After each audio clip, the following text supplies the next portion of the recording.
Começando mais um Analisando Discos, meu nome é Gustavo Chagas, e aí, como vocês estão? Já deixa aquele like, já deixa o like, é o like da confiança. Entrou, viu nós três aqui, já deixa o like, porque você sabe que vai vir coisa boa.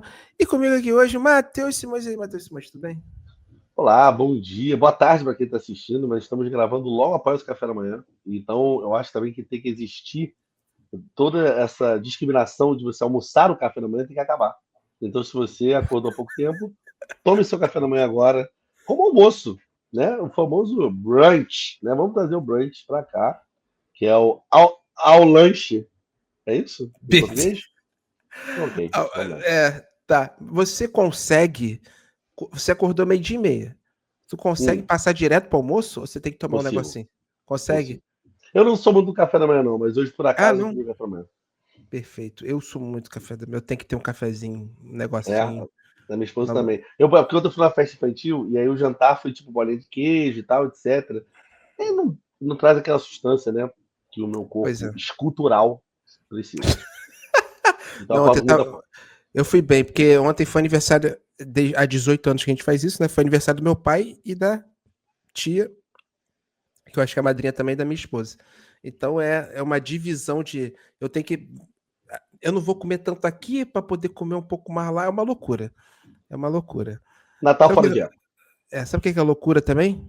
Os solos de Sérgio Filho. E aí, Sérgio Filho? E aí, Tudo bom bem? dia. Eu sou super do time do café da manhã. Eu adoro café da manhã de hotel. É, Ah, e não, eu, não, não, não, não, não, mas aí é outra categoria, Sérgio Filho. É outra categoria. É outra Esse categoria. café da manhã de hotel é uma loucura. eu sou fã. Eu gosto de fazer review de café da manhã de hotel também. Perfeito. E qualquer dia vou lançar o podcast analisando cafés da manhã de hotel. E eu acho que o café da manhã tem tudo a ver com o que a gente vai falar hoje, porque eu acho que o café da manhã é um momento que me remete ao bucolismo do disco que será analisado hoje, o famoso Clube da Esquina. Começou, começou. Começou, cara, o melhor café da manhã, acho que da minha vida de hotel foi em Minas, que eu Com comi. certeza. E, ó, vou Foi. dar uma dica para vocês, hein, Sérgio Filho. Tem no Mercado Novo de BH, tem um lugar, uma confeitaria chamada Minha Avó, que é o melhor pudim fabricado por mãos humanas do mundo. Então, você tem uma ideia, eu tenho uma escala em BH de 4 horas de um voo que eu tenho semana que vem. Eu estou pensando em ir comer o pudim e voltar. E para quem mora em BH sabe o quão longe é o aeroporto. Mas esse pudim merece cada esforço humano. Então fica aí minha dica, minha avó, o melhor pudim. BH é maravilhoso, se come muito bem em BH. Qualquer lugar que você encosta, você come bem em BH. Cara, BH não, Minas, né? Minas. eu vou anotar essa dica porque eu sou um frequentador do Mercado Novo, assim. É, Minha eu avó. eu tô sempre em BH, porque minha digníssima é Belo Horizontina, então eu sempre, né, estou lá e sempre vou ao Mercado Novo, inclusive já levei todos os meus amigos, a banda, todo mundo lá no Mercado Novo, mas eu normalmente fico ali naquele, lá do Do fundinho, lá Buchicho. que tem uma pegada Cerveja. de... Isso, é que eu não lembro o nome do Conquista. lugar, mas eu faria o merchan gratuito aqui se eu lembrasse o nome do lugar, mas Ah, entrou, vai até o final e vai onde está o Buchicho, que lá é bom. o Minha Voz, segundo andar ali, você contorna a ladeirinha, vira à esquerda. Eu vou tanto que da última vez que eu fui, tinha uma fila, a mulher de dentro ficou constrangida que tinha acabado o pudim. Ela já olhou pra mim e fez um. Caraca, acabou o pudim. Eu fiquei arrasado. E aí a pessoa da fila me olhou, parecia que eu tava assim, tipo, eu tava devastado. Aí a mulher da fila olhou, ela falou: é que acabou o pudim, ele gosta muito do pudim. Rapaz, o pudim. Vai lá. Agora vamos, Cara, Ela, vamos. ela já sabe que você é carioca? Ela sabe. Eu já falei pra ela, falei, olha só, toda vez que eu piso em território aqui, mineiro, eu preciso comer o teu pudim. em Teu território pudim é aqui. maravilhoso. Então faz o seguinte, ó, tem duas coisas então. Primeiro, vocês façam a dobradinha pão de queijaria e pudim do minha avó, que pão de queijaria é um lugar lá que tem no Mercado Novo também, que é maravilhoso. Muito bom. Como bem. E a segunda é abra uma filial no Rio de Janeiro do minha avó, pelo amor de Deus. Caraca, cara, tinha que abrir. Tinha que abrir. E é um balcão. É só um balcão. Você chega lá, compra teu item, leva, toma teu rumo e explode de sabor na boca. É Es- basicamente isso. Perfeito. Explode de sabor nos ouvidos. É esse disco, lançado em 1972, para ser mais preciso, dia 3 de janeiro e hoje a gente vai comentar aqui as 21 músicas do Clube da Esquina. Esse disco seminal, que estamos gravando aqui pouco depois da perda de Lô Borges, infelizmente, esse disco que é inacreditavelmente muito influente, mas que eu escutei muito pouco em minha vida, e tem uma das capas mais icônicas da história da música brasileira, né? Diria eu, talvez mundial até. Cara, capa que rendeu um processinho, né? É isso. Pois é, nos conte a história, Sérgio Filho. Não, cara, sobre a capa especificamente, né? Tinha um fotógrafo que fazia parte da galera lá, que foi o cara que tirou a foto, eu não lembro o nome dele, mas ele tirou uma foto de duas crianças na estrada, né? De Nova Friburgo. Isso que eu ia falar. Essa foto foi feita aqui no Rio de Janeiro, não lá, porque o Clube da Esquina tem todo um contexto que liga, né, Belo Horizonte ao Rio, né? Minas, de um modo geral, porque tem outras cidades também. E aí essa foto foi feita aqui, naturalmente sem autorização dos dois garotos, que quando cresceram e descobriram que eles eram personagens da capa de um disco icônico, né? Eles foram orientados a pedir os seus direitos, com toda razão. É claro, você não pode sair tirando foto das pessoas e criando produto e vendendo e ganhando dinheiro com a imagem dos outros, né? Então, que fica aí a dica para quem foi o cidadão de pouca sorte que autorizou que a capa do disco fosse essa.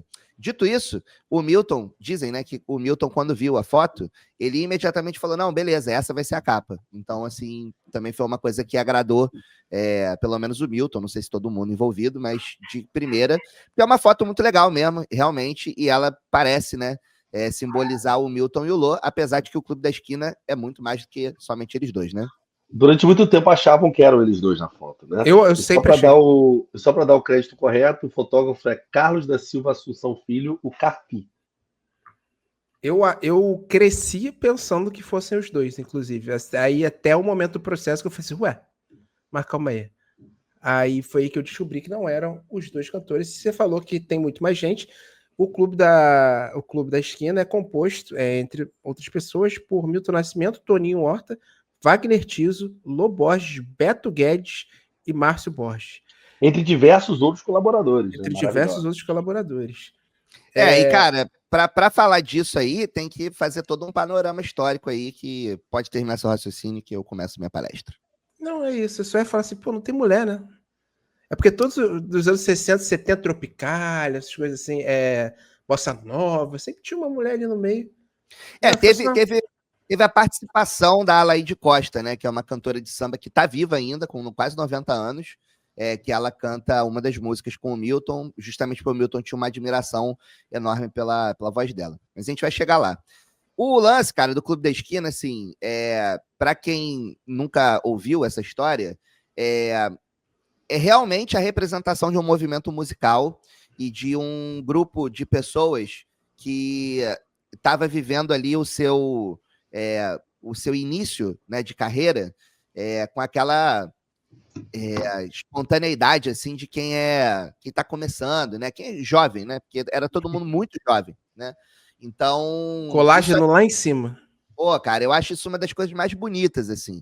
E o que acontece? O Clube da Esquina, ele naturalmente ele foi capitaneado pelo Milton, não só por ele ser a pessoa que canta a maior parte das músicas, mas porque o Milton ele já tinha uma carreira musical em andamento e de muito sucesso já, assim. Ele já vinha com vários discos sendo lançados e tudo mais, né?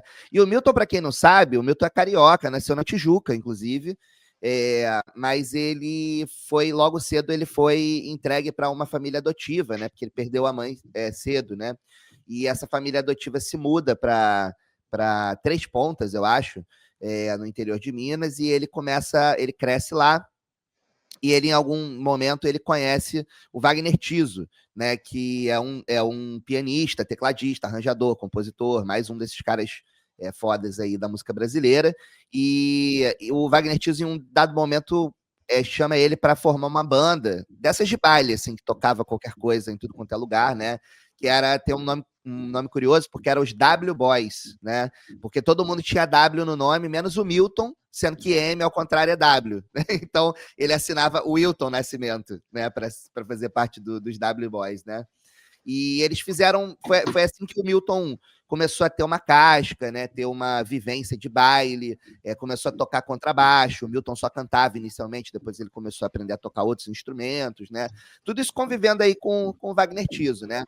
E aí, cara, eles ficavam transitando ali por Minas Gerais e começaram a frequentar Belo Horizonte, né? E aí foi quando o Milton conhece, né, o Márcio Borges, que é o irmão mais velho do Lô, né? E que é o principal letrista do Clube da Esquina, né, junto com o Fernando Brant, que também escreveu outras músicas, escreveu músicas com o Milton também, Travessia, a letra do Fernando Brant e tal. Fernando Brant também já faleceu, né, alguns anos atrás. E aí, cara, começa um movimento de tal de Milton frequentar a casa da família do Márcio Borges, né? E aí ele vai conhecer o Lô. O Lô era o irmão mais novo, né, da família. Então ele era Eu ia falar, isso é uma diferença grande de idade, né? Ele era criança ainda, assim, quando o Milton começou a frequentar a casa da família deles, né? E na família deles todo mundo é músico, né? Todo mundo, os pais eram músicos e tal. Então, assim, era uma daquelas casas em que, né, a música era parte do dia a dia da família, né?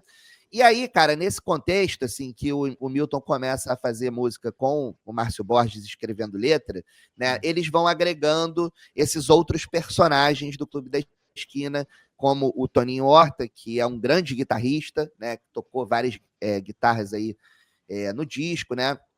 O Tavito, que era o baterista, né? Aí vem o momento, né, em que forma-se o Som Imaginário, né, que é uma banda de progressivo formada por vários deles, dos integrantes do Clube da Esquina.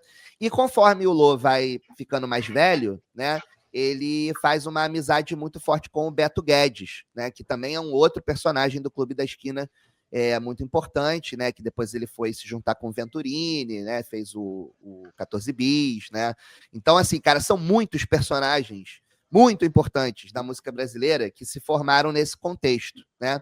E quando o Clube da Esquina se forma, né, quem é o elo das pessoas é o Lô, né, porque o Lô, ele tinha essa história de ficar ali na esquina das ruas, né, Paraisópolis com Divinópolis, que ainda tá lá a esquina, tem um bar, inclusive um museu em homenagem ao Clube da Esquina, então quem for a Belo Horizonte, no bairro Santa Teresa, esse é um ponto turístico, você tem que ir, é só uma esquina? É só uma esquina, mas é uma esquina com muita história, e tem o bar lá que homenageia, né, com o museu, então você pode frequentar o bar, ver shows e tudo mais, né, e aí o Lô, conforme ele vai ficando um pouco mais velho e amadurecendo, né? E ele começa a ter essa vivência musical com o Beto Guedes, né? Em questão de tempo, ele começa a interagir com esses outros personagens, né? Até que existe a lenda, né, da composição da música Clube da Esquina número 2, que acaba nomeando o disco e o movimento todo, que foi uma composição do Lô com o Milton, né, inicialmente sem letra, né, ela só vem a ter letra anos depois, quando a Nana Caymmi resolve gravar. Caraca, fiquei na dúvida agora se é Nana Caymmi ou Nara Leão. Putz, caraca, enfim, preciso checar essa informação, né? Mas ela requisita uma. Nana Caymmi, né? Tá certo. Uhum. Ela se apaixona pela música e ela fala que quer gravar a música, né?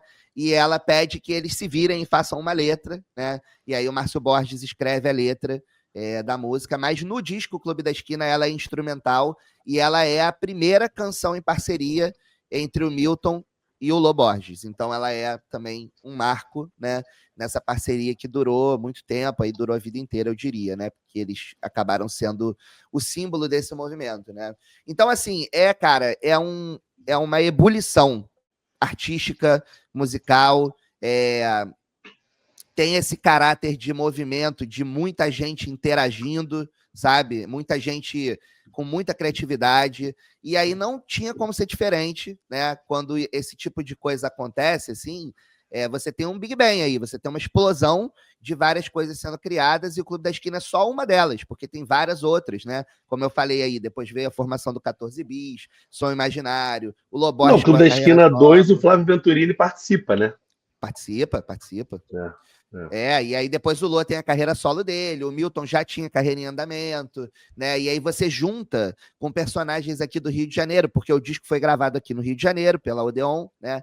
Então você traz aí, você traz aí o Elmir Deodato, que fez arranjo de cordas, né, para muita gente da MPB, né, e tal. Então, assim, cara, realmente, assim, é um dos grandes momentos, assim, que a gente viveu, assim, e eu acho que é comparável aos Novos Baianos, assim, sabe? No sentido de movimento, muita gente junta, fazendo coisa legal e gera um grande disco, né? E Novos Baianos também tem um paralelo interessante, porque eles também vieram para o Rio, morar no Rio para poder gravar o disco, né? Assim como o pessoal do Clube da Esquina, que foi morar em Niterói lá, se eu não me engano, em Piratininga, né? Enfim. Então, cara, eu fico super empolgado de falar sobre isso. Nossa, disfarçou muito bem. Tomamos uma surra agora de conhecimento musical. Muito bom.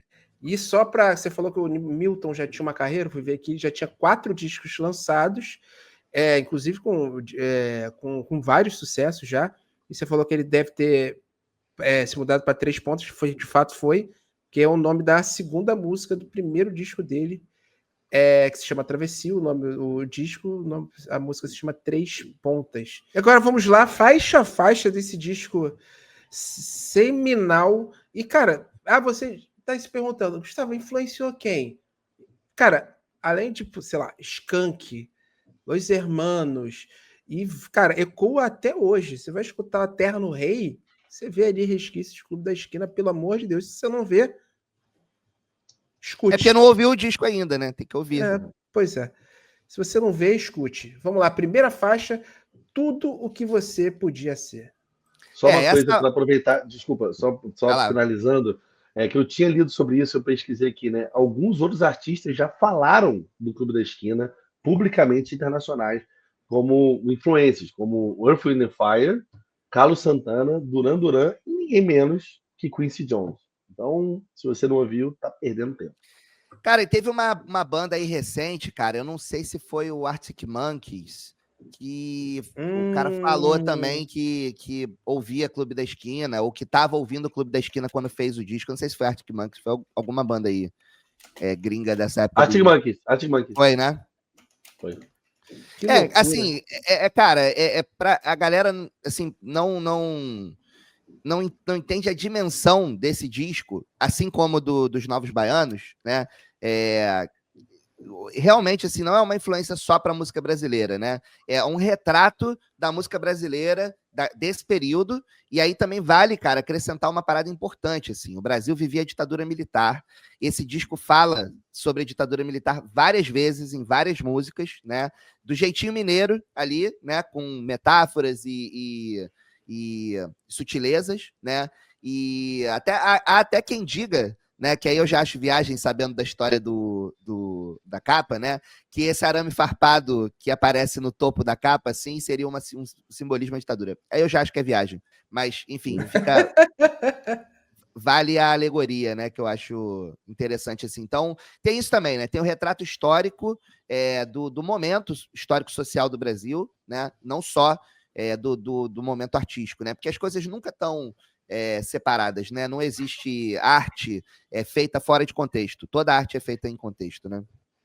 Não só de Pearl Jam vivem os guitarristas, nem só de Pearl Jam. E, cara, o Alex Turner falou que foi muito...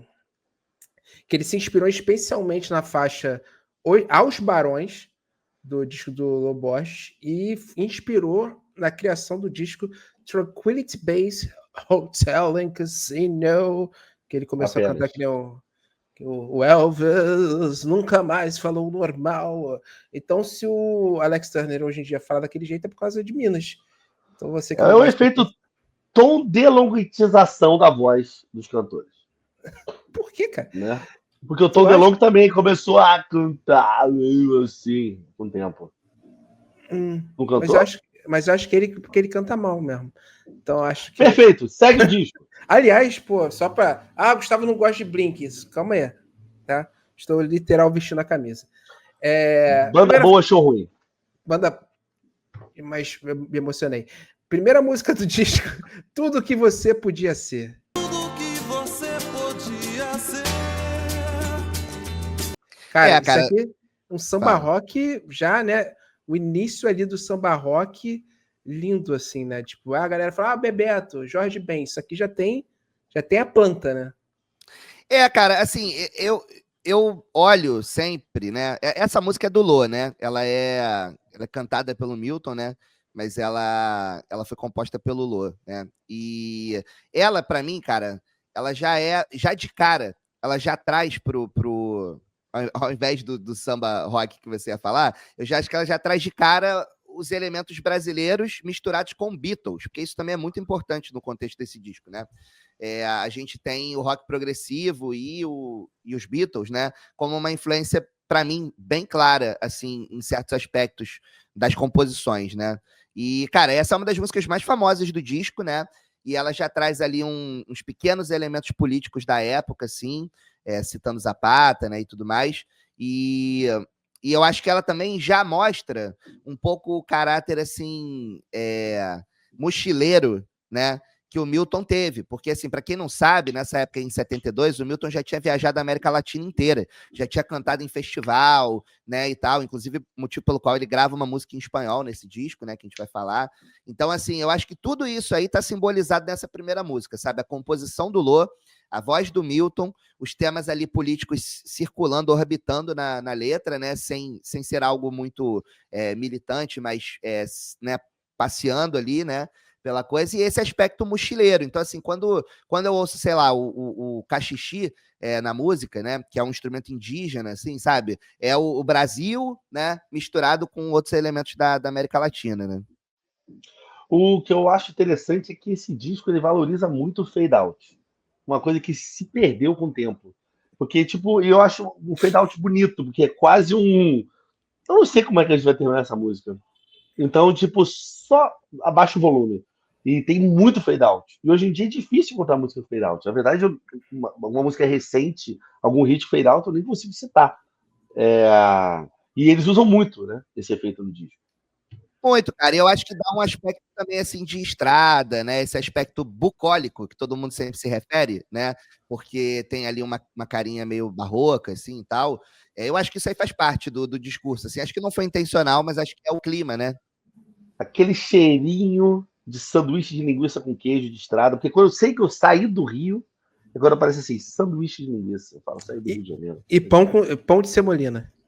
Pão de semolina. Teve uma vez que eu parei no Graal Estrela. Eu lembro até hoje, coisas que marcaram minha vida. Eu enchi o tanque, a mulher falou assim: como você encheu o tanque, você ganhou um pão de semolina. E eu ganhei um pão de semolina porque eu tenho enchido o tanque no Ipiranga do Graal Estrela. Foi um belo momento, muito bem lembrado. É a tríade da estrada: pão com linguiça, pão de semolina e bananada. Cara, que música boa, né? Segunda faixa, Cais. Invento cais, invento mais. Cara, o Cais, bicho, pra mim é uma das músicas mais bonitas já feitas aqui no Brasil, assim, sabe? Essa aí, ela me pega legal, assim, porque ela é muito bonita, assim, que então, um pedaço da letra dela que é, né, sobre o saber o momento de se lançar, né? Inventar o cais e saber o momento de se lançar, né? Ou seja, criar a oportunidade para seguir, né? Para cair dentro de alguma coisa que você está inseguro porque não conhece, né? E, enfim, você pode fazer 1000 metáforas, né?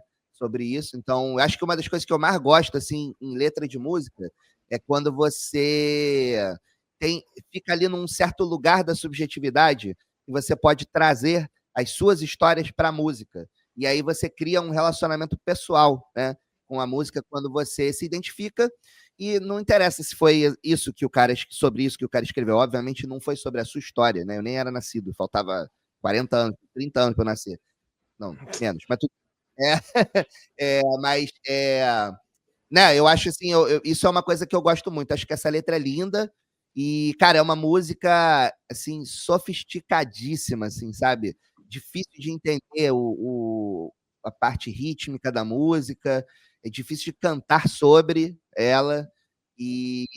Pô, Milton, enfim, no auge da sua voz, assim, eu acho que a melancolia, sabe, do que tá muito presente nesse disco, assim, ela já chega de cara já nessa música, assim. Eu curto que, assim, a primeira música, tudo bem, que já tem ali alguma influência dos Beatles, porque, assim, só para deixar muito claro, é uma influência que eles mesmos falam que o disco é tipo, eles estavam completamente enfiados, né, no mundo dos Beatles, né, assim, eles são todos maníacos. Essa música ali, 1 minuto e 33, ela entra no teclado já, que é muito Beatles, ali no período Magical Mystery Tour e Yellow Submarine, e cada vez mais, conforme o disco vai andando, você repara umas influências muito fortes, até nas composições de bateria, nas composições de piano. O Wagner Tiso voa nesse disco, né? Impressionante como o trabalho dele é genial nesse disco. Enfim, mas só para quem está aí ouvindo, botar aí nesse 1 minuto e 33 essa entrada, com certeza vai sacar essa influência. É esquisita, né? Ela parece simples, mas ela é esquisita, que nem você falou, né? Então ela te traz, ela parece que vai te levar para o lugar, mas o instrumental te puxa para outro. Verdade. É muito maneiro. Só frisar, quem tocou piano nessa música foi o Milton Nascimento, tá? Mas é porque no disco o Wagner Tiso, de uma maneira geral, é genial. Mas esse piano é muito, muito bom. Irado. Terceira música, o Trem Azul. Você pega o trem azul. Isso aí é uma das grandes incógnitas da humanidade, né? Porque sabendo que eles são todos mineiros, a gente não sabe o que é o trem azul, né? Porque o trem azul pode ser absolutamente qualquer coisa. Qualquer coisa pode ser um trem azul, né? Então, não estamos falando aqui necessariamente do veículo de transporte sobre trilhos, né? Podemos estar falando sobre qualquer trem azul, né? Então, Caneta azul pode ser também. Pode ser, a caneta azul é um trem azul, né? Sim. O que mais que você tem aí azul aí na sua casa? Sua parede aí. Sua parede Azul, é um trem azul, pô. Céu, não trabalhamos com céu? Powerbank, certeza que Ele ia fazer a música com Powerbank azul, mas ele achava que combinava mais trem. Com certeza. As pessoas não iam entender esse conceito em 72. O cara estava muito à frente. Muito. A quantidade de vezes que pais se reuniram nos anos 80 para ver essa música junta, tocando um violão desafinado e cantando, sabendo só 70% das letras, não estava de bico. Isso daí é muito música, assim, pelo menos na minha vida, né? É muito música que eu via os pais cantando, ouvindo, assim, sabe? É linda, essa música é linda, né? Cara, isso aí ela é um dos ícones, né, do disco, né? Uma das músicas mais famosas, assim, que mais tocadas por eles, assim, também ao longo do tempo, né? É uma música do Lô, né? E cara, eu acho que ela, para mim, ela simboliza esse clima estradeiro, assim, sabe? Esse clima de pegar a estrada, viajar e contemplar, né?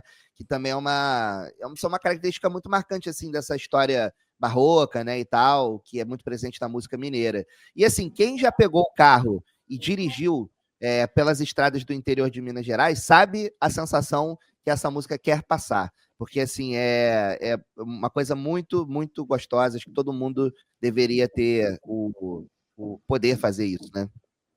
Mas eu acho que se você cheirar muito perto, assim, muito perto do cheirinho de Lumiar. Não é? Não tem um Lumiar ali? Pode ser, porque Lumiar tem uma vibe, né? Assim, essa vibe, sim, né? E, cara, tem uma coisa legal, né? Essa música aí tem as guitarras aí do... Eu acho que essa música, quem toca as guitarras é o Toninho Horta. Que é uma interpretação meio jazz, assim, sabe? Colocada sobre a música, que é um rock, né? Essa música é um rock setentista, né? É o próprio, tá? Né? Então acho que isso também é muito legal, assim. Até vi agora na ocasião da morte do Lô, o Kiko Loureiro, ele postou um vídeo. Kiko Loureiro é o ex-guitarrista do Angra, do Megadeth e tal. Ele postou um vídeo com o Marty Friedman, também ex-guitarrista do Megadeth, né? Um dos principais. Ele tocando, ensinando o Marty Friedman a tocar essa música, e o Marty Friedman tocando as oitavas da guitarra, assim, igual o Toninho Horta, assim, para você ver o alcance de gerações, né? Assim, como a música cruza o tempo e cruza os continentes, assim, né? Óbvio que por intermédio ali de um brasileiro que conhece, que gosta, mas é o poder, né, poder da arte, né? Pô, muito maneiro. Cara, só um negócio, uma pequena história de estrada de Minas, né? A gente vai muito para Minas, a gente gosta muito de Minas, eu e minha esposa. Aí a primeira vez que a gente foi para Casa Branca, né, não tinha Waze. Então a gente botou no GPS, o GPS deu uma parada assim, a gente foi, começou a estrada, pá, a gente entrou numa estrada de terra, aí foi ficando mais de terra, aí chegou uma hora que veio uma vaca. Aí a gente falou assim, legal, vaca, a gente tá no meio do mato aqui. Aí vieram 2 vacas. Em determinado momento tinha um papo de 30 vacas e a gente parou o carro e as vacas vão passando e fazendo assim com o carro e o carro balançando e as vacas passando. Aí passou o cara atrás guiando as vacas, olhou pra gente e falou assim, esses caras estão muito perdidos. Aí a gente chegou na pousada, maravilhosa pousada, inclusive, não lembro o nome. Aí a gente falou assim, e aí, vocês chegaram, você foi bem? Aí falou assim, pô, rapaz, tem a estrada aqui, mas por que vocês não vieram por essa aqui? Moleque, isso a gente demorou quase 1 hora nessa estrada. Tinha uma outra estrada que depois a gente pegou, era papo de 10 minutos, asfaltada, bonita, vista. Era inclusive mais bonita. Então, pessoal, não acredita na primeira estrada que o GPS te indica, tá? Mas, deixa eu te falar, eu já fui para um lugar em Minas que se chama... Acho que é Lapinha da Serra, que esse nome é Minas. Você tem que pegar uma estrada de terra, assim, horrorosa, assim, durante um tempo, e nessa pegada aí, não passou vaca nesse dia, mas também não passou mais nada, e aí, de repente, você tá num paraíso, assim, tem essas coisas em Minas, né? Certamente uma das regiões mais bonitas do Brasil, e olha que o Brasil tem muitas regiões bonitas. Tem. Quarta música, Saídas e Bandeiras, número 1. Sair dessa cidade, ter a vida onde ela é. Saídas e Bandeiras é uma vinheta, né, que se repete no disco, né, uma vinhetinha praticamente instrumental, assim. A única coisa que eu tenho a falar sobre ela é que eu acho que ela ser chamada de Saídas e Bandeiras, né, sempre vai trazer esse elemento da nossa raiz histórica, né? Enfim, tá falando sobre, né, um momento de descobrimento, entre aspas, do interior do Brasil, né? Ou invasão, vai. Irado. Quinta música, Nuvem Cigana. Se você deixar o coração bater sem medo. Cara, esse violãozinho no começo, né? Bonito pra caramba. A captação das cordas acústicas desse disco, o timbre... Tudo bem que eu não sei se eu tô ouvindo o remaster aqui, mas assim, é muito lindo. É muito bonito. Quer saber de uma coisa? Foi gravado em 2 canais só. Cara, demais, né? Demais. Disco inteiro gravado com 2 canais. Então, assim, tem muitas performances ao vivo, assim, deles juntos, né, em estúdio, né? E tem aquele lance que você tinha que ficar fazendo. Para quem não sabe, quando a gente fala 2 canais, né? Assim, você pode gravar mais, né? Você pode ter mais microfones e tal. Mas em algum momento, você tinha que ficar reduzindo isso. Ou seja, você pegava lá, vamos supor, você gravou uma bateria com 16 microfones, né? Então você tem 16 canais ali. Mas, na fita, só vão ter 2. Então, assim, tu vai ter que fazer ali misturar os canais ali, fazer a mix, né? Fazer um equilíbrio e, gravar em um dos canais da fita. Aí você grava outras coisas, depois você passa para esse mesmo canal. Então você vai sobrepondo as coisas, gravando e regravando uma coisa por cima da outra, e naturalmente isso, né, tinha um preço, né? Isso não só o preço de custo, né?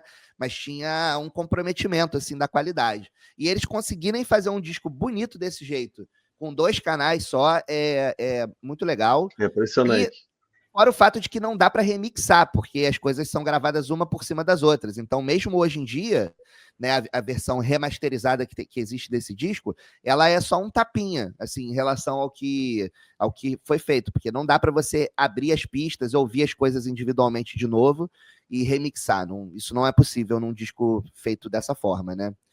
E esse violãozinho aí que você cita no começo é um violão de 12, né? Que é muito presente também no disco, né? Assim, o violão de 12, ele dá um ar de viola caipira, né? Porque eles são... Caraca, perfeito. Exatamente. Eu fiquei nessa dúvida, se era viola caipira ou violão de 12. Não, é violão de 12, e se eu não me engano, acho que o Beto Guedes que tocava esses violões de 12 aí, sabe? O Beto toca algumas guitarras no disco também e tal. Junto com o Toninho Horta. Então, esse violão de 12 aparece na primeira música, né? Aparece no Trem Azul, aparece em várias músicas. E esse violão de 12, ele é um elo ali, né? Entre a viola caipira e o rock, né? Porque você toca como um violão normal, né? Só que tem as 12 cordas, e ele, por ter as 12 cordas, ele acaba soando parecido com a viola, que é um instrumento que tem uma outra afinação, uma outra técnica para tocar, é um outro instrumento diferente. Mas essa característica das 12 cordas no violão te aproxima da sonoridade da viola, principalmente se você fizer isso de maneira intencional, assim, escolher frases e acordes que vão lembrar mais a viola. E eu acho que isso aí tudo foi intencional para fazer esse elo com a música caipira de Minas Gerais, assim, que, enfim, é um dos nossos patrimônios culturais aí. Cara, por isso que eu queria ser músico, porque quando eu ouvi, eu falei assim, cara, isso fede a Almi Sarter. Eu falei assim, não, será que vai? Não sei se é. Aí você falou viola carioca, eu falei, tá. Não, viola caipira. Carioca, ó, bairrista. Caipira. Mas ainda tem uma coisa interessante, né, cara? A música caipira, assim, de Minas e do Centro-Oeste, eles vão compartilhando características, né? Conforme você vai indo geograficamente em direção, né? Ali a região do Centro-Oeste, né? Enfim, para quem nunca olhou o mapa, né? Tem um pedaço de Minas Gerais que é grudado, né, no Centro-Oeste do Brasil, né? Ali em Goiás e tal, no Distrito Federal também. Então, é muito interessante você fazer você ir olhando a música caipira de Minas até a fronteira com o Paraguai, sabe? É bem legal. Irado. Sexta música, Cravo e Canela.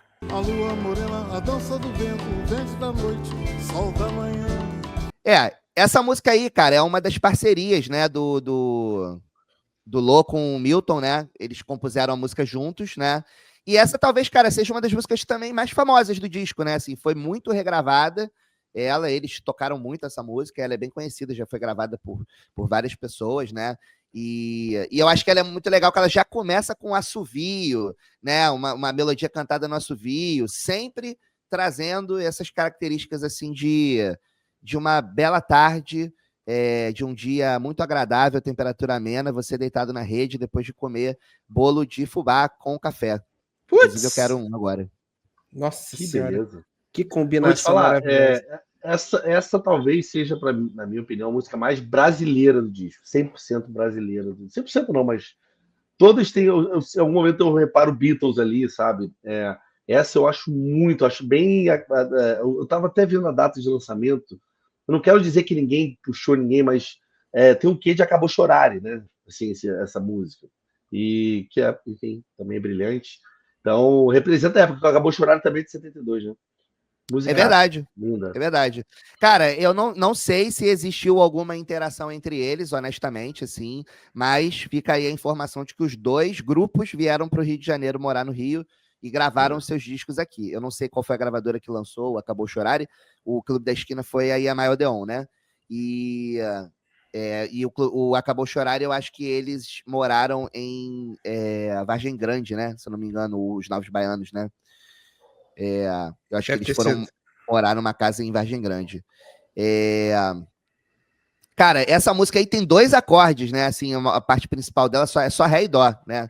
Mas ela tem um swing, né, cara? Um balanço ali de coisa que é muito, muito maneiro mesmo. É uma das minhas músicas preferidas, assim, de tocar. É uma coisa meio bala desejo nos nossos canais. Nossa senhora. Cultura livre por bala desejo. 7ª música, Dos Cruces.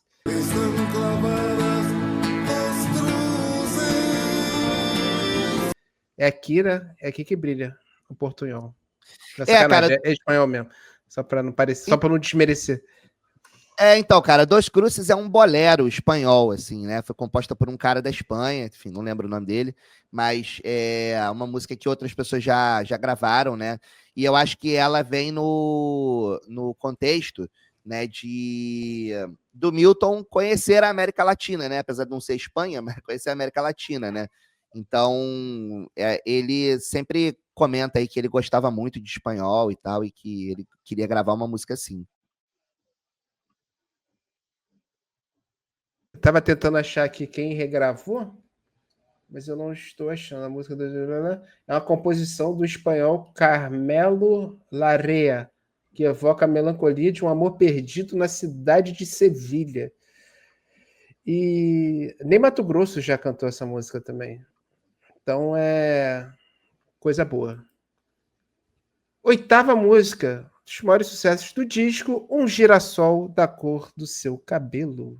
Vento solar e estrelas do mar. queria só levantar uma bola aqui muito importante que a gente levanta deixou sim. passar, que o Lô Borges tinha 19 anos quando gravou esse disco. Aí não Com dá. 19 anos, se não me engano, 19 anos, eu não me lembro, eu participei de um campeonato da Nescau de skate e eu fiquei em último lugar. Então, eu queria só trazer essa informação. Eu que já não quero mais ser um vencedor, né? É isso aí. Exatamente. Era no campeonato meio assim, na praia, participa. Eu participei, eu fiquei disparado em último lugar. E eu acho que eu tinha mais ou menos por aí. Cara, 19 anos eu assisti o Penta. Ou seja, eu não tive conquista nenhuma minha. A minha maior conquista foi ter assistido o Penta. Então, só isso mesmo. E o Lô Borges ali estava compondo uma das músicas mais famosas dele, né? Mais associadas a ele, né? Por conta enfim, que é ele que canta a música, né? E cara, eu não, assim, é difícil para mim até às vezes falar sobre algumas músicas que são muito marcantes para mim, porque fica difícil a gente separar, né, do o apego emocional, né, e colocar um olhar assim um pouco mais afastado, assim. Mas essa música, cara, ela é muito linda, né? E enfim, né? Sempre me pareceu, né, um diálogo óbvio, né, entre dois amantes sobre o futuro incerto, né? E como tudo isso no disco, né, sempre passa por esses temas, né? E, cara, essa música aí precisa ouvir e sentir, né, a emoção mesmo, assim, porque tem música que fala por si só, né? Que você ouve e você entende tudo, né? Cara, essa música corta a alma, cara. Corta a alma. Ela é muito bonita. E mais uma das músicas super Beatles, né? Tipo, esse piano do começo é Paul McCartney, né? Paul McCartney, Let It Be e Abbey Road, é isso aí. E foi o Lô que gravou o piano. Foi. 19 anos. Impressionante. 19 anos. Todos eles tocavam vários instrumentos, né? Então tem essas trocas aí. Não é sempre que o piano é o Wagner Tiso, já tem, né, o piano do Kais é o Milton, esse piano é o Lô, mas o Wagner vai tocar outros teclados, né? E o Milton também toca baixo de vez em quando, enfim. Isso é muito legal, né? Isso é mais uma dessas características assim efervescentes de jovens, né, como o Lô com 19 e os outros com seus 20 e poucos, porque eles eram mais velhos, mas também não eram tão mais velhos assim. Acho que não devia ter ninguém nem com 30 anos ainda nessa época. Ou seja, só para irritar mais um pouquinho a gente no caso eu, que sou o único que não tem talento musical nenhum entre os três. Nona canção, San Vicente. Coração americano. Talvez a música em que o Milton Nascimento está com a voz mais angelical, né? Elis Regina disse uma vez que se Deus cantasse, ou falasse, se não me engano, seria com a voz do Milton Nascimento. Essa música, ela realmente tem esse começo lírico, é quase uma área, é muito lindo. É muito lindo. Retornamos agora, depois de Gustavo ter pego o iFood dele. Do bolo de laranja que ele ficou com inveja do meu bolo de laranja que eu tava comendo antes da gravação. Chegou a moça aqui. Chegou a moça aqui para ajudar aqui. Não vou fazer propaganda não do aplicativo, mas é muito bom. 10ª canção, a menor e menos ouvida do álbum, Estrelas. A noite, a festa da noite, estrela. Estrelas é mais uma vinhetinha, né? Instrumental, assim. Quer dizer, instrumental, ó, ele canta, né? Mas ela é mais uma vinhetinha e ela é uma introdução, praticamente, à música seguinte, né? Que é a Clube da Esquina número 2, talvez a música mais icônica deste disco. Então, sobre Estrelas, apenas isso. Ela é uma bela introdução para a próxima música. Que é a música que encerra o Clube da Esquina número 2, o lado 2 do disco, né? Que é do disco duplo, né? Essa música é a minha favorita do Clube da Esquina. Clube da Esquina número 2. Eu acho essa música absurda. É muito linda. Já foi introduzida, então. Não, brincadeira. 11ª Clube da Esquina número 2. Se chamava moço, também se chama estrada. Que falou maravilhoso. Você gritou maravilhoso. Não entendi nada, fala. Maé Grosso. Maé Grosso, quem? Eu? Não, você falou, já foi introduzido, então. Ah, não, gente. Que Tô isso? zoando, eu tô zoando também. É uma brincadeira. Que isso? Que Nada a isso? ver. Clima ruim. Acabou o clima do Clima ruim? programa. Valeu, gente. Acabou? Curte, Valeu, compartilha. gente. Valeu, próximo. Próximo é Du. Vamos lá. Clube da Esquina número 2 é. Você falou que é mais bonito. Eu tinha alguma coisa pra falar, esqueci. Sérgio Filho. Cara, o Matheus ele fez um comentário relevante aqui que passou batido, que é um disco duplo, né? E esse é um dos primeiros discos duplos lançados por artistas no Brasil, tá? Se eu não me engano, só teve 2 discos da Gal antes que foram duplos, o Fatal e o Meu Nome é Gal, não é? Enfim, esqueci o nome. Mas o Clube da Esquina é tipo, sei lá, tipo o terceiro disco duplo a ser lançado por um artista no Brasil. E aí, isso também é muito relevante, porque eu acho que nesse momento aí, nesse contexto, né, a carreira do Milton estar num bom momento, né, foi decisivo para que eles conseguissem dar vazão a tantas músicas num álbum, né, porque isso não era uma coisa simples, né, você fazer, porque você dobrava o custo de produção, aquela coisa toda. Mas a música Clube da Esquina número 2, ela, como eu falei lá no começo, ela é uma música que é instrumental, porque ela foi a primeira composição em parceria do Milton com o Lô Borges, né? E anos depois, mais tarde, depois dela ter sido já até regravada e tal, a Nana Caymmi se apaixonou pela música e quis gravar ela, e aí pediu que eles fizessem uma letra, e aí parece que de sopetão o Márcio Borges, o irmão do Lô, que era o letrista, ele escreveu uma letra lindíssima para a música. É muito doido ver que a música, anos depois, ela conseguiu ficar ainda melhor, né? Porque com uma letra, com uma voz e tal. E, cara, essa música, bicho, acho que assim, ela para mim, ela de fato, ela resume o disco, porque ela tem todos os elementos relevantes aqui que a gente falou do disco, sabe? Essa cara bucólica, barroca, a cara brasileira, a cara indígena, a cara caipira e a cara progressiva, sabe? Do rock, progressivo Pink Floyd, enfim, e Beatles e tal. Ela para mim, cara, é uma música curta, né? Até cadê o tempo dela? Ela tem 3... não é tão curta. Mas ela passa rápido, né? Ela passa rápido. E uma eu coisa moraria nessa música. Eu moraria nessa música. Muito bom. Muito bom. Gostaria de frisar que esse disco não tem música ervilha, né? E segundo, que passou longe também na gravação foi a palheta, né? Tudo aqui, ó. Tudo, ó. Brau, da mãozinha, dedinho arrebentando. Aquela unha lavadinha. Sabe? Pô, foda. Assim, bem arqueada, né? Aquela coisa louca, aquele arco. Pra pegar o troco. Sabe? Aquele cafuné lendário.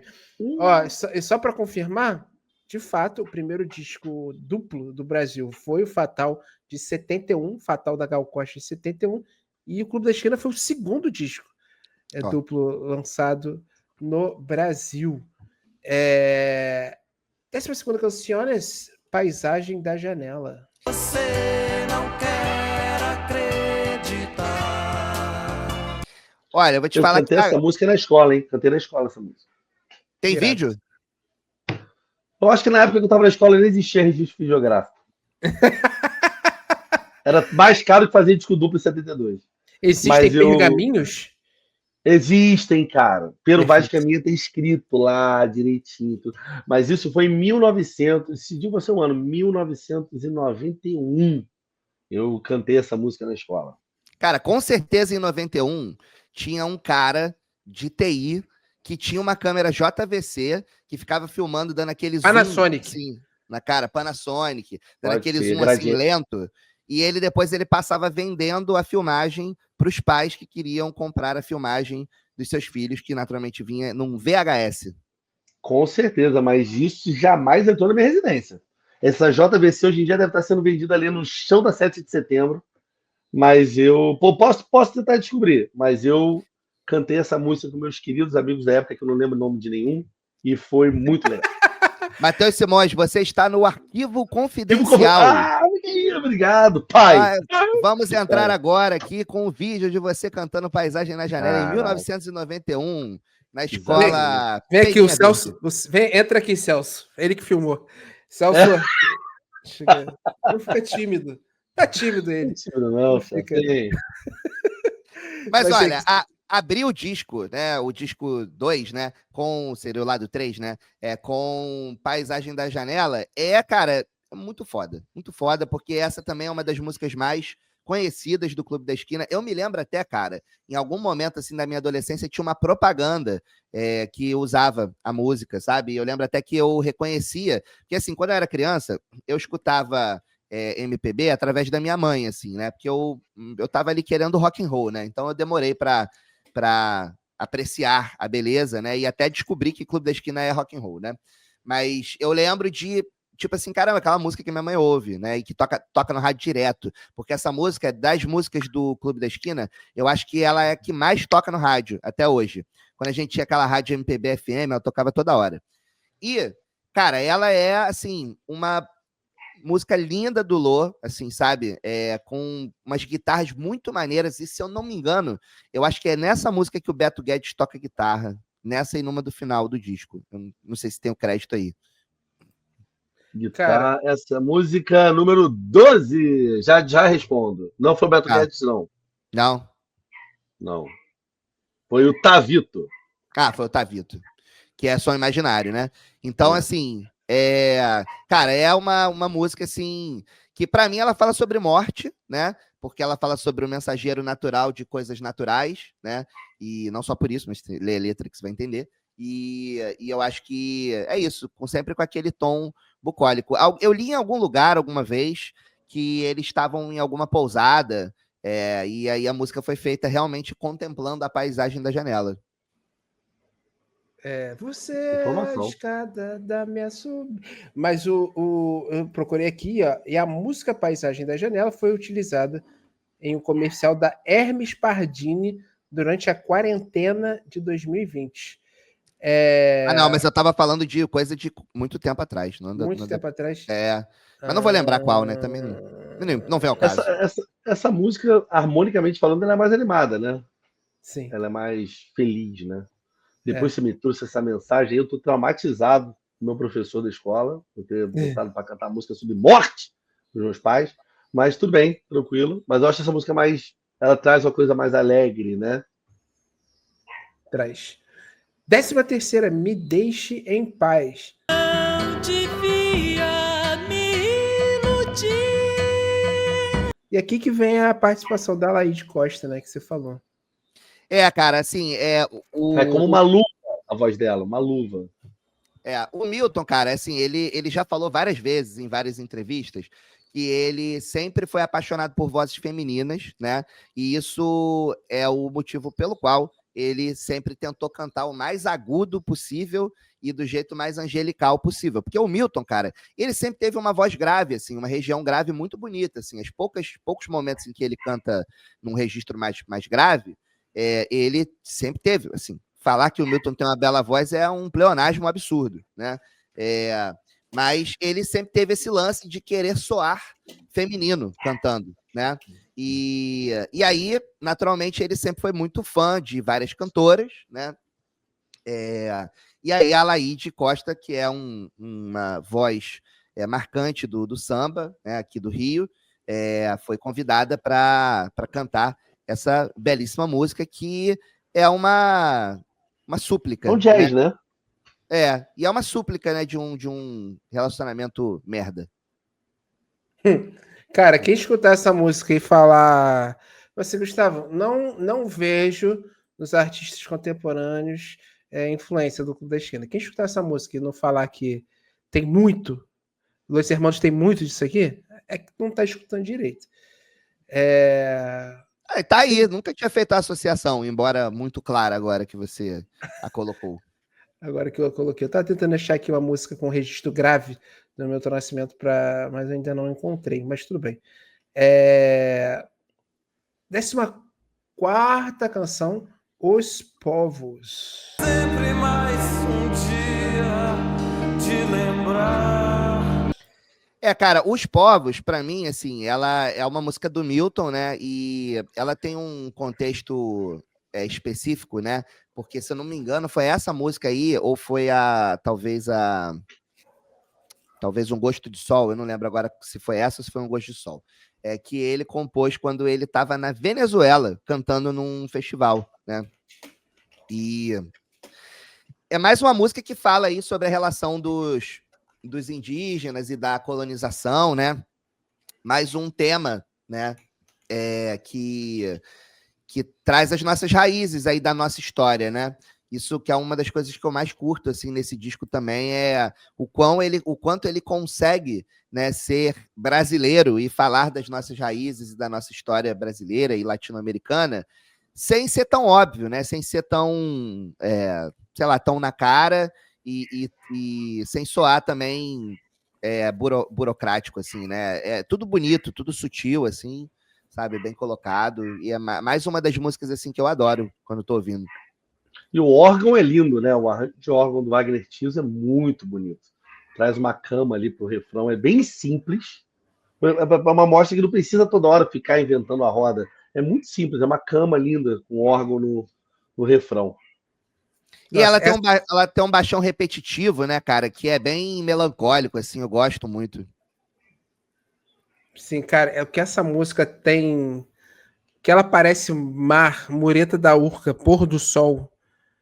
É brincadeira. Pastel a R$ 12, cerveja 18. Nossa Tem senhora. estilo. Nossa senhora. Pô, fui em Nova Iguaçu anteontem e comi no restaurante que a gente sempre come um pastel gigantesco com aquela camadinha de farinha, R$ 7. Eu falei, pô, Olha aí. única Contatinho. coisa que eu sinto falta de Nova Iguaçu. 15ª canção, sem de todo respeito.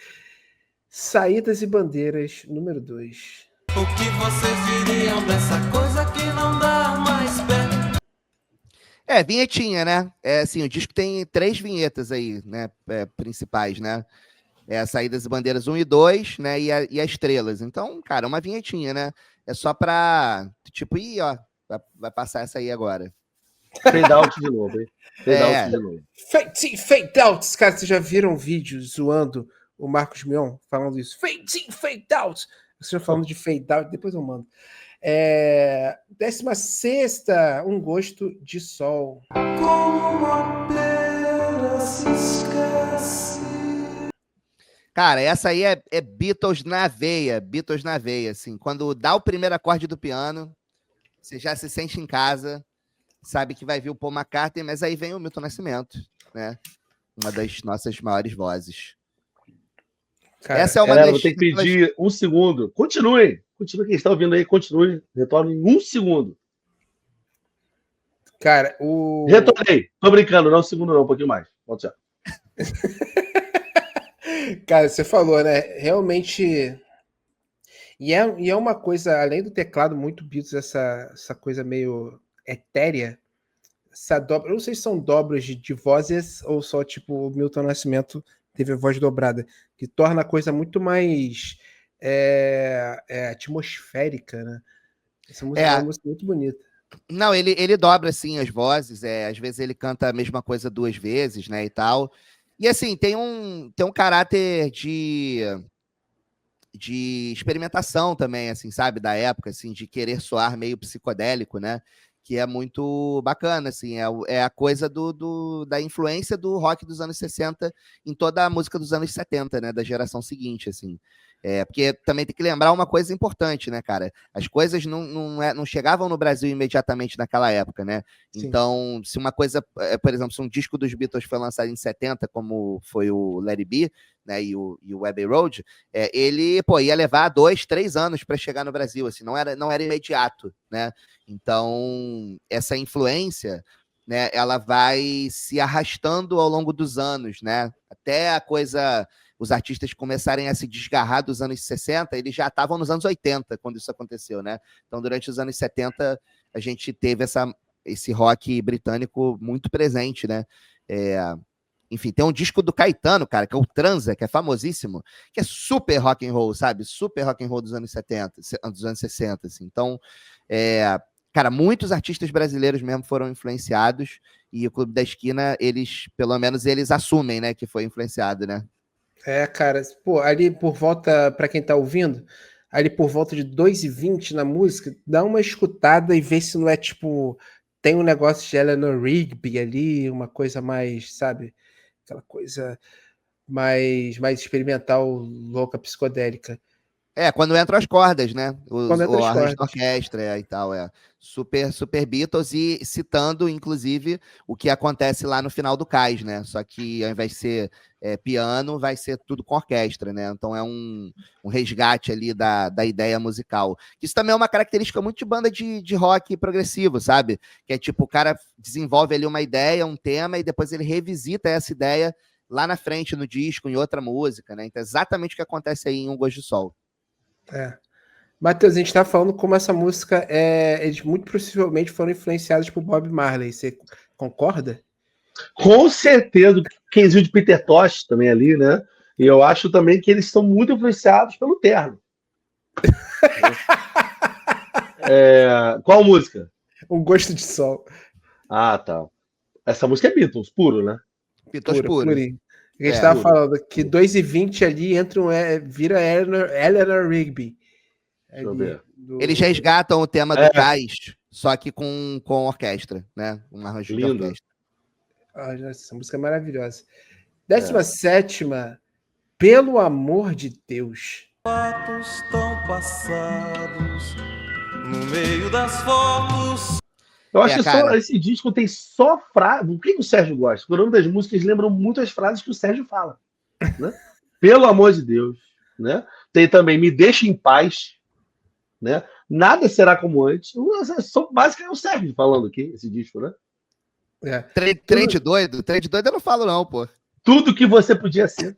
Tudo que você podia ser, ele fala pro Jeff Ament, né? Tipo, ele fala, tudo que você podia ser, eu sou. Eu sou. Você não é, mas eu sou. Mas vamos lá, perdão, desculpa. Ó, pelo amor de Deus, pô, cara, é uma performance vocal do Milton, assim, das melhores do disco, assim. Porque a música é uma súplica, né? Não tem muito o que falar, né?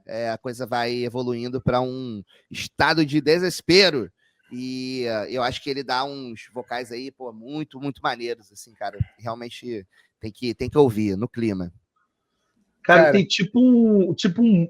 Não é um Moog, mas tem um efeito de quase synth atrás, que acredito ter sido feito pelo Wagner Tiso, que é muito doido, cara. Que traz a psicodelia de novo ali daquela época. Porque quando a gente fala de Beatles, só para deixar claro, é nítido que a influência Beatles pós-Revolver, né? Não tem muito iê ali, né? Mas essa pegada psicodélica, meio Lucy the Sky with Diamonds, esse órgão é muito foda, Porque podia não ter. Se você tira esse canal, a música continua rolando bonita. Ela não agrega de uma maneira harmônica, uma melodia, ela agrega de uma maneira assim, atmosférica no som, né? E é irado. Sônica. E sim. Claro que eu não sou tão Pearl Jam. Então, óbvio que na hora que eu fui falar o nome de um guitarrista, eu falei o nome do baixista. Pra comparar só o negócio. Por que ele falou o nome do baixista? Deixei passar. Eu também fiquei assim, mas eu acho que o Sérgio Filho no baixo também daria um esculacho. É porque você tá vendo aquele contrabaixo ali, ficou sugerido. Eu fiquei confuso. Não, só pra galera falar assim, pô, Gustavo, não entendi. 18ª, Lilia.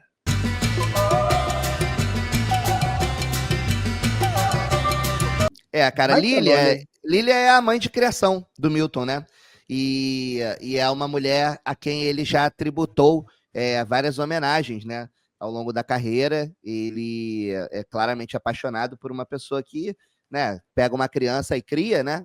Não sendo sua, né? Ou sendo sua também, mas, né?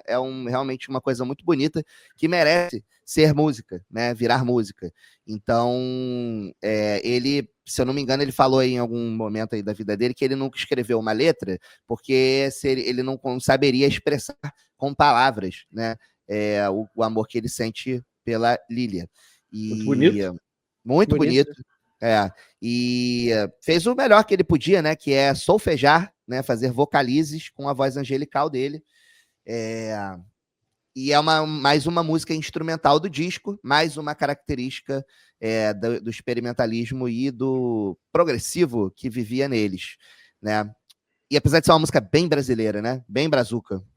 É por isso que eu acho que eu não consegui fazer uma música sobre U2, porque eu não consigo expressar a raiva que eu tenho pela banda. Então, de repente, eu vou fazer uma solfejando. Eu gostei dessa sugestão. Faz uma só Gostei. gritando, pô. Que você tá com raiva, você Pode grita. ser, Grita pode a música ser. inteira. Pode ser. Beleza. Aquela música do Ross, tá ligado? Tum, tum, tum, tum, tum, Sim, tum, sim, claro. tum, tum, tum. Ai, meu Deus do céu. 19ª. Trade doido. Onde estão os sonhos deste hotel, muito além do céu?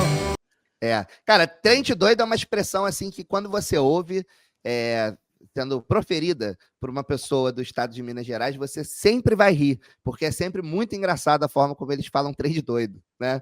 E assim, é sempre num contexto engraçado, não tem nada demais a expressão, né? É uma expressão super mineira, né? E cara, como o próprio título, né, já fala, a música é um trem doido mesmo, porque cara, é um rock and roll assim, até meio Zeppelin até, eu acho, sabe? Tipo, acho que é um dos momentos assim em que eles se aproximam de rock britânico sem ser os Beatles necessariamente, sabe? E, cara, tem uma parada que eu me amarro, que é esse som de distorção podre dos anos 70. Então, eu ia falar agora que pra mim o highlight dessa música é a guitarra, que também foi gravada pelo Loborges de 19 anos, e que ela lembra, assim, eu posso estar errado, o Sérgio que vai dizer aí, é um solo de captador de braço, né? Parece ser um single coil de captador de braço ali, e a distorção lembra de uma maneira mais lo-fi Day Tripper dos Beatles. Verdade. Que é uma distorção que parece que o George Harrison, durante uma época, ele pegava uma navalha, não sei o que era, um gilete, e cortava o falante para fazer algumas distorções. E ter esse som garageiro, é um rock, que você falou, é um fuzz, assim, né? Cara, eu chutaria, tá? Eu chutaria que essa distorção vem de ligar a guitarra direto na mesa, tá? E dá muito ganho no pré da mesa. E ela fritar ali no pré da mesa. Talvez não tenha tido pedal, talvez. Mas enfim, suposição, pode ter. A gente não, é zerado, maneiro. Sim, maneiro. Agora, uma coisa super legal, cara, dessa música, assim, é que essa, pra mim, é uma das músicas que mais explicita, né, uma citação ao momento da ditadura no Brasil, sabe? Porque fala de ratos pela cidade. Então, assim, ela para mim, é uma das músicas que retratam assim o contexto que era vivido, assim, enfim, a gente estava falando do governo Médici nessa época, né? Um dos piores que tivemos. Então, eu acho que também tem esse lance assim de tipo, pô, esse mundo aí, essa situação aí é um trem de doido, entendeu? É hora de você achar o trem e não sentir pavor dos ratos soltos na sua casa. Exatamente. Por que alguém teria medo de ratos na sua casa, né? Se esses ratos não forem armados. Exatamente. Cara, qual é a melhor expressão mineira pra vocês? Putz, bicho, difícil, hein? Porque tem muitas. Pra mim, eu gosto muito, eu não sei se as pessoas usam usualmente, mas eu fui pedir informação uma vez lá, o cara falou assim, CCH aqui, aí tem lá um shopping de todo tamanho, aí eu falei, shopping de todo tamanho? Muito. Eu gosto muito dessa justaposição que eles fazem de palavras, que é tipo assim, Belzonte, sabe? Que junta. Mas eu adoro o Uai. O Uai é muito genuíno. Uai, é muito bom. E atualmente eu gosto de Fraga. Fraga? Tá tipo, cara, eu acho que a que eu mais rio, que a Manu fala direto, é a Reda, que chega pra lá, né? A Reda pra lá. Eu acho muito... Sempre me pega num momento desprevenido, assim, né? E, cara, tem uma parada que eles fazem que eu zoo direto, assim, eu acho muito engraçado. Que, assim, mineiro é muito católico, né? Então, tem um lance do com Deus. Aí você vai se despedir das pessoas, Sérgio, com Deus. Aí, sabe, tipo, todo mundo fala isso. Eu acho isso muito engraçado, porque não é vai com Deus, é com Deus. Entendeu? É muito bom. Com Deus. Mineiro é muito bom. Esse ano a gente fez algumas turnês com orquestra, e uma delas foi só por Minas. A gente fez Itabira, Congonhas, Ouro Preto, Mariana, BH e Nova Lima. Cara, é muito maneiro. Só lugar bom. Só lugar bom. Se você puder passar 2 dias em cada um aí, você já vai ser uma pessoa melhor. Só não conheço Itabira. Conheço até, cara, essa história é maneira. A gente foi gravar uma parada, porque tem um sítio arqueológico numa cidade chamada Pains. que é lá em cima de Minas Gerais. Tem tipo 1.000 pessoas na cidade. É muito pequeno. Aí a gente foi gravar lá, que tem umas pinturas rupestres na caverna e tal. Aí eu conheci a cidade, conheci a cidade vizinha, né, que é chamada Formiga, que a gente ia lá comprar alguma coisa que era um pouquinho maior. Aí, quando eu morava em Nova Iguaçu, eu ainda compro com ele, né, com o Mineiro, né, que é um negócio, uma loja de produtos mineiros, ele ia lá em casa entregar isso na época da pandemia, né? Porque as coisas que a gente comprava, queijo, pão de queijo e tal. Aí um dia não estava passando a máquina, a gente começou a conversar e tal. Aí eu falei, pô, gosto muito de Minas e tal. Acho que a cidade mais inóspita não, mais longe que eu já fui foi em Pains. Moleque, o cara ficou em choque. Em choque. Porque é um cara lá, ele é de Pains. O cara é uma cidade de tipo ninguém. 1.000, sei lá, 2.000, 3.000. O cara era de País, tava lá em Nova Iguaçu me vendendo queijo. Mas olha, tem uma curiosidade sobre os mineiros, é que assim, pelas minhas andanças aí pelo Brasil e pelo mundo, eu já vi, cara, que assim, eu encontro mineiro em qualquer lugar do planeta Terra, em qualquer situação. Sim. Então, assim, é óbvio que existem muitos mineiros porque o estado é muito grande, naturalmente tem muitas pessoas lá. Mas a quantidade de mineiros que existem fora do seu domicílio, né? Como é que seria isso? Não são imigrantes, mas são... porque não necessariamente eles moram, né? Eles podem só estar viajando, né? Cara, é impressionante. Tem mineiro em tudo quanto é lugar do mundo. E aí, naturalmente, mineiros de várias partes de Minas Gerais, considerando que é um dos maiores estados do Brasil em área, né? E também em população. Cara, e correu E o mais engraçado, assim, eu encontro muito mineiro por aí. Ano passado, cara, eu tava em Buenos Aires em novembro, tinha muito mineiro, não sei porquê, mas eles estavam com a carinha triste. Aí eu não entendo, todos estavam com a cara muito triste. Eu não mas curioso mas por isso. quê? Por quê? Não... Cara, eu não quis perguntar, porque eu achei insensível da minha parte, porque eu tava muito feliz. Mas, né? assim, mas foi uma coisa louca, assim. Mas tinha Engraçado, muito mineiro em essa Buenos antítese Aires. de sentimentos Em Buenos Aires, muito louco, muito louco. Cara, Tá muito por mineiro, acaso foi no dia 30 de novembro do ano passado? Não foi a partir do dia 1º de dezembro que eu vi muito. A tristeza foi a partir do dia 1º. Eles ficavam, cara, e a maioria ficava gritando as coisas meio aleatórias, tipo, com um a mais! Com um a mais! Assim, eles passavam. Entendi. É uma coisa muito louca. Não era comunhais, não? De comunhão, Pode de repente? ser, Comunhais. Pode ser. Quem souber, deixa aí no chat, né? O motivo. De repente alguém sabe, né? Enfim. Muito louco, cara. Isso é um mistério que eu levo pra Ó, sempre. já sei que pode escrever até no chat, agora pensando antes de terminar. Escreveu galo ou raposa. São os dois nomes. Aí escreve o que mais se aproxima aí do seu coração. Ou vocês dois escrevam coelho. Né? 20ª canção, Nada Será Como Antes. Nada será como está amanhã ou depois de amanhã. Cara, ó, mais uma música pra mim que fala sobre a ditadura, né? Fala sobre o momento que a gente estava vivendo. É uma música que tem a participação mais evidente, assim, do Beto Guedes, né?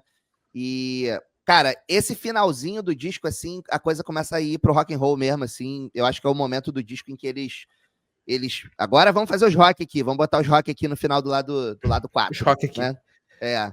E, inclusive, né, já ouvi gente falando lá em Minas que rock é sinônimo de balada, night. Não importa se o gênero que vai ser tocado é rock. Em Vitória também. Em Vitória também. Então fica aí mais uma característica aí do nosso descobrimento mineiro. Essa é muito, muito rock anos 70, o que a galera hoje em dia convencionou como rock anos 70. Essa daqui é bailinho. Essa daqui é para pegar o broto e dançar. Última música, infelizmente, coisa triste. Ao que vai nascer. Respostas virão do tempo. Para mim, mais uma música com tema político do disco. Também acho que eles aproveitaram para botar as músicas que poderiam talvez ser censuradas, né, pela ditadura na época. Eles largaram tudo no final do disco ali, porque aí todo mundo já parou de ouvir antes. Os caras vão ouvir só as primeiras, né, e tal. E aí, né, acho que talvez tenha passado pela censura por causa disso. E, cara, eu acho, pô, música lindíssima para encerrar o disco. Assim... o Milton sempre entregando, né, uns vocais assim muito intensos, né, muito, caraca, com, né? Porra, ele é um cara muito expressivo, né, cara? Assim, ele passa muita emoção na voz, assim, né? Passa muito a Muito. mensagem, né? E cara, algo que vai nascer, assim, né? Como mensagem para o futuro, né? Acho que fala não só do momento, né? Da ditadura, assim, de que a expectativa de que algo vai melhorar, assim, mas também do que poderia vir para eles como experiências artísticas, né? Porque depois desse disco, a carreira de todos eles mudou, assim, né? O Milton ficou ainda maior, né? A gente teve o início, né, da carreira, assim, mainstream, né, do Lô e do Beto Guedes, né? E até o momento do Clube da Esquina 2, né? A vida deles foi muito influenciada por esse trabalho, assim, todos eles, né, saíram de Minas para o Brasil e para o mundo, né? Essa é a verdade, assim, porque embora o Milton já fosse um artista estabelecido, né, os outros integrantes do Clube da Esquina não eram, né, ainda. O próprio Lô mesmo, esse é o primeiro trabalho do Lô, né? Depois ele faz o disco do Tênis, né, que tem a capa do Tênis, que foi um disco assim super curto e com aquela carinha de que foi feito meio às pressas, assim, porque surgiu uma oportunidade, né? Mas é um disco muito bom, inclusive. E aí eu acho que é isso. Dali para frente, cara, tudo mudou. Nada foi como antes, né? E nasceu muita coisa depois do disco aí. Vou fazer aqui uma pequena brincadeira com as palavras. Eu tava vendo aqui, o Milton Nascimento tinha 29 anos. Nessa 10 a mais que o Lô. Pô, que loucura, cara. Já te conseguiram tanta coisa já. Tão pouco tempo. Eu entrei numa crise de identidade aqui, tu viu? Tão pouco Eu tempo. senti que você estava Eles já passado. conseguiram. Mas, cara, que disco bonito. Que bom que eu dei atenção pra ele. Que bom que a gente pôde gravar isso aqui pra dar mais atenção. A gente dá um tempo para falar sobre ele, né? Sérgio que nos encorajou. Não porque nós estivéssemos desanimados, mas pela responsabilidade de falar. E como a gente faz esse esquema meio de brincadeira, de troca e tal, a gente sempre ficava, pô, será que a gente faz? Mas agora, enfim, é óbvio que tem que homenagear o Borges da carreira, todo o legado dele, né? A carreira, e foi o momento certo para fazer isso. Obrigado, Sérgio, por ter liderado esse episódio e por nos ter convencido. E Não, convenceu muito mesmo, legal, tá? Porque eu cara. tentei te conversar várias vezes e ele mandava, hoje às 10? Hoje às 10? E aí acabou. Obrigado, Sérgio. Não, muito legal. E, cara, assim, infelizmente a gente perde o Lô muito cedo, né? E a gente tem o Milton também num estado de saúde bem delicado, né? Assim, infelizmente, são as coisas das quais a gente não consegue fugir, né? A alternativa a envelhecer, né, é morrer jovem. Então, não sei exatamente qual que é a melhor das duas, né? Mas, assim, a gente com certeza gostaria de ter o Lô mais tempo, né? Inclusive porque ele estava produtivo, né? Tava cantando, se apresentando, né? Para quem não sabe aí, o cara, depois o Lô teve um resgate, né?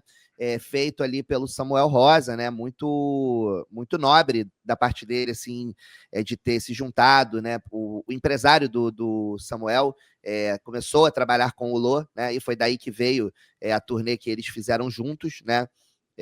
Tocando as músicas do Clube da Esquina.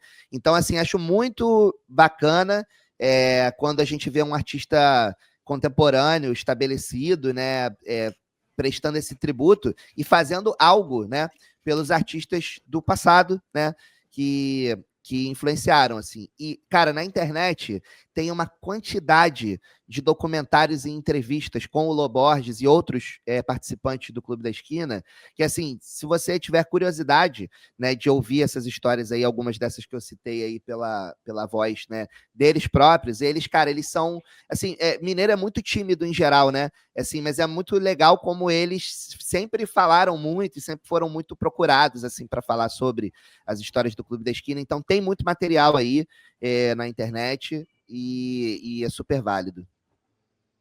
Boa. Então, a galera, campanha tá tocando. Pera aí, rapidinho, segura. eu só ia despedir. Gente, muito obrigado por ter ouvido até aqui. Se você ouviu, qual era a palavra mesmo, Matheus? Tinha que botar. Escrever galo ou raposa. galo ou raposa. E vocês dois, coelho. Muito obrigado. Até semana que vem. Curte, compartilha. Se inscreva no canal. Valeu.